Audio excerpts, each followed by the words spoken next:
China's foreign ministry says it will always provide support to Cuba where possible amid a worsening fuel crisis on the island. Cuban aviation officials warned airlines on Sunday that there is now not enough fuel for airplanes to refuel on the island. The Trump administration has effectively severed Cuba's access to its primary petroleum sources in Venezuela and Mexico. Well, for more on that, we're joined by our international affairs editor, Kethevane Gorjestani. Hi, Kethevane. So international airlines now considering suspending their operations in Cuba. How did it come to this?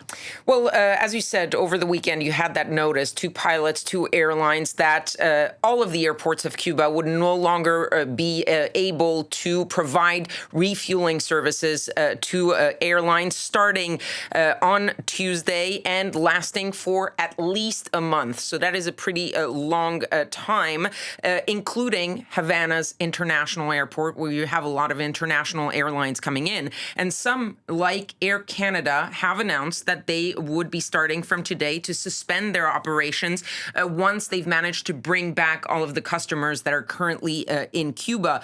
Other airlines are saying that for now, they have decided to go a different route, meaning they're going to be having refueling stops in nearby airports like in the Bahamas or in the Dominican Republic.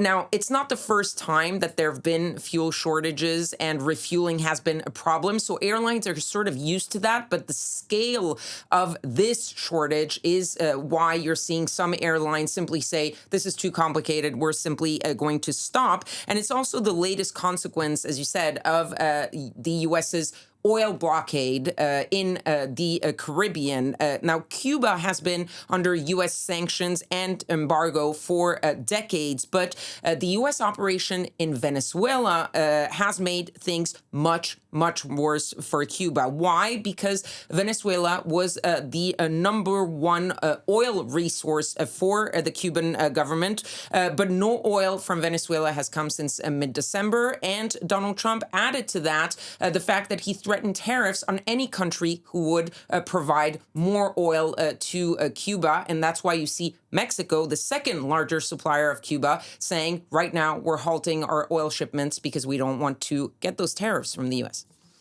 What is Trump doing? What's his end game with Cuba?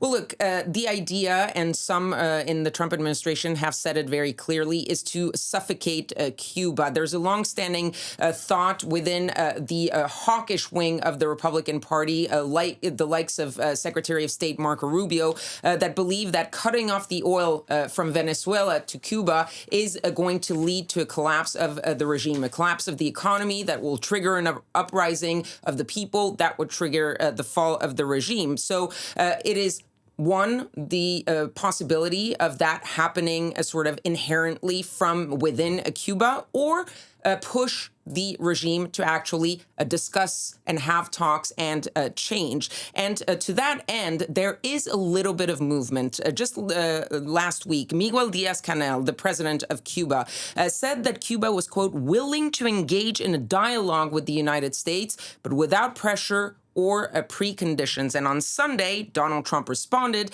claiming that high-level talks had actually begun between the United States and Cuba without providing any other details. He said, I think we're going to be making a deal with Cuba. The thing is, Cuba is not Venezuela. Cuba has not really much to offer to the Americans. It doesn't have oil. The second thing is there is no natural sort of successor to the regime in Cuba like there was in Venezuela. So we'll see where this goes.